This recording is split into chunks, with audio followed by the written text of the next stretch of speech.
chocolate area. This is the problem with Keksbukal. You get that crap all over the place. Hello everyone and welcome to this stream summary about Henrik's housing stream. We'll look closer a little bit about what Henrik showed us in his stream. This, for example, is the small house, perfect for solo players or very small guilds. They are currently not sure how they will balance all the materials and stuff and the upkeep and taxes. But they will work on that depending on the community feedback. Then there are also the strongholds. You can place them anywhere, not like the castles. The castles are the ones with the walls around. You can also start with a small house. You can expand them with a farm and some other stuff. And for a small group or solo player who wants more space, there's a bigger house option, of course. And you can also get more stages onto them and more stories. And there will be plenty of options to design your home. You can also place workbenches in there. So it's basically how it was in Mortal Online 2. Even with the grid system. And inside it looks a little bit empty right now, but you can also place walls inside that you can make separate sections. For example, a workbench room, a treasury room, some private rooms. But if you start building that, it looks barren at first, but you will have so many customizable stuff in there, and Starboard will patch more and more over time. As long as the ground is flat, you can place such a castle, and with the new wooden construction up there, you can directly shoot down. So if people are directly in front of your castle, you don't have to stand on the walls like it was in Mortal Online 2, you can just directly shoot down. Many people have asked some random questions, so let's go through the list. The task system is important for increasing standings.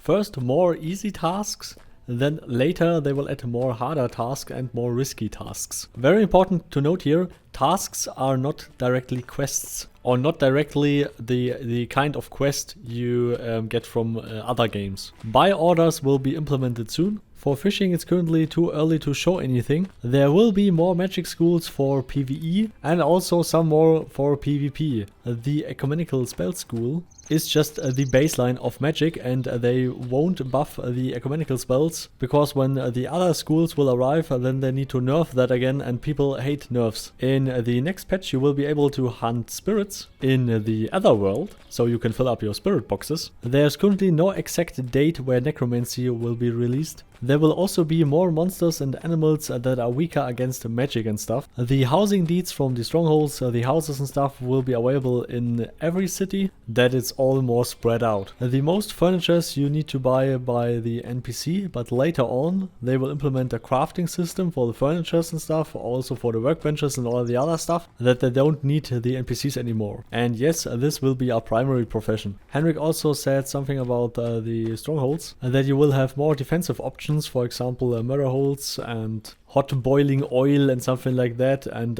also more offensive options. That sounds pretty interesting. The view distance and render distance of houses is still in the testing phase, and they're working on stuff like this all the time for the client performance, for the server performance, for the render performance, for the players, the distance, if it works, and also does it still work with 100 players and so on. They're also working on that all the time. And yes, if you see a naked guy in the distance and then suddenly he has some armor on, that is intended because it saves performance if the armor gets loaded in later. Torches and light sources draw a lot of power for the client and for the server and stuff. That's why they need also time to optimize that. In the strongholds, for example, you can also place more walls with doors that you can have multiple defense layers. Later down the line, you will also have more material options for your houses and for your house designs and stuff. Right now, they're also working on the biome placement. Just for example, if you place the same house design in a desert area and not in a desert area, then you will have some sand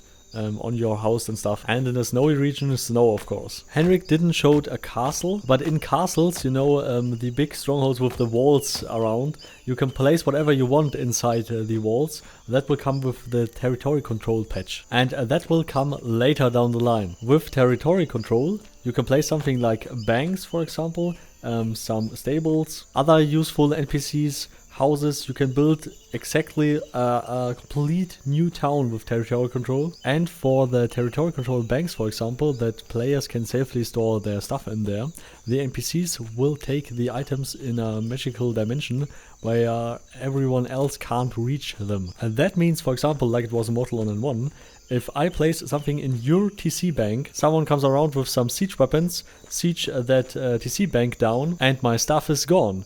But if someone rebuilds that bank exactly there or nearby, then I can talk to this bank NPC and he can give me my stuff back. This will encourage players to build their own cities because the stuff is a lot safer. You will not be able to say pet attack on a house or a stronghold and something and the pet is attacking the house and stuff. No, that is not working. More tattoos of course, and they are also working on the character customization, like that you can customize your face and stuff. There will be also some more customization in forms of banners and stuff that you can place your guild emblem on the strongholds, on the walls, or maybe even on your house. Or even place a sign on your house like it is in Rust, where you can, for example, write down open blacksmith. Scribing is currently worked on. Storage is never 100% safe, but for example, if you place something in your chests in your house gets sieged down, then you have a window. For example, in Mortal 1 it was like 2 days. And then you can go there, pick all your stuff, only as a house owner of course, and then if that timer is over, everyone can loot all the stuff in there. Hiring NPCs will be possible. For example, you can hire guards and stuff,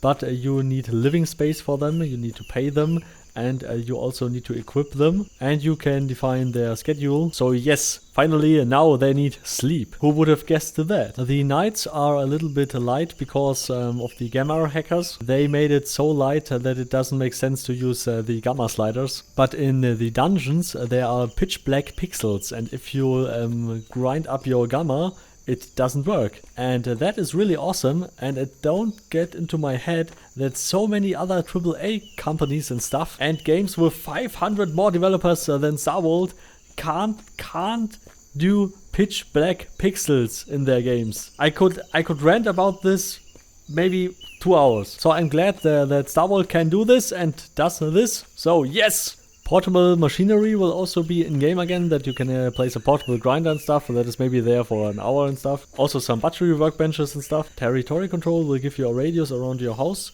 where you can place all your TC structures. If you are a house owner and you lose your key, then no problem, you can change the lock, you can make a new key, so absolutely no problem. If so many people start playing at release, they will have to cut the sales for a short period of time. That the player experience don't suffer under it, because player experience is more worth than the money. Good decision, Henrik, I like it. The stronghold is more the middle ground between a castle and a house. With territory control you can place priests, NPC priests. Renting houses inside towns is a planned feature. You can place the strongholds and the houses everywhere in the world. Just the big castles have some dedicated spots. Teleporting items and stuff from A to B will never come to the game, because it would destroy conflict, it would destroy the economy, and it would be just a bad thing. If a player builds over a spawn of animals, the spawn will be destroyed. Maybe they will work on something that the spawn moves. But first, please don't build on spawns. I mean, it doesn't make sense in any way. Some districts in Tindrum will be implemented after the release, with a lot of interesting stuff. Animals and monsters aggro range feedback will get a rework, that you have more feedback, that the player has more feedback on the aggro of the monsters. One-handed weapons will get some more love and some more usage and stuff. Ground control and AI behavior is worked on. Veterinary is for healing pets with bandages, will come soon. Breeding will be implemented after the release. Taming will not be in the profession tree because not everybody should be a tamer. Knockdown is worked on. They are working on making towns less griefy. The NPCs will drop what they are wearing, that is planned for the future. Lockpicking and thievery will be after the release. More and more creatures will come to the game. Pet gear crafting will be a primary, but don't worry, with the veteran system you will have more variety, more opportunities, and maybe you can also fit that in your build. Some animals and monsters can trample over you and override players more or less. When they have time for that, they will look into this. The mounts and stuff will give the player more feedback about their stats and stuff. Maybe they will do something with inspect, I'm personally not sure. More dynamic weather is worked on, with even more effects and even more cinematic stuff. Some stuff will be patched in with the release. that we all have something to explore. They are also working heavy on that. And finally, fist weapons will come to the game and will be craftable someday. So I hope you liked this summary. It takes always a lot of time to make. So special thanks to my Patreon supporters, Carmel, Professor O, Donski and all the others. Also please leave a like and subscribe. And always remember to make party hard. See you all next time. Goodbye.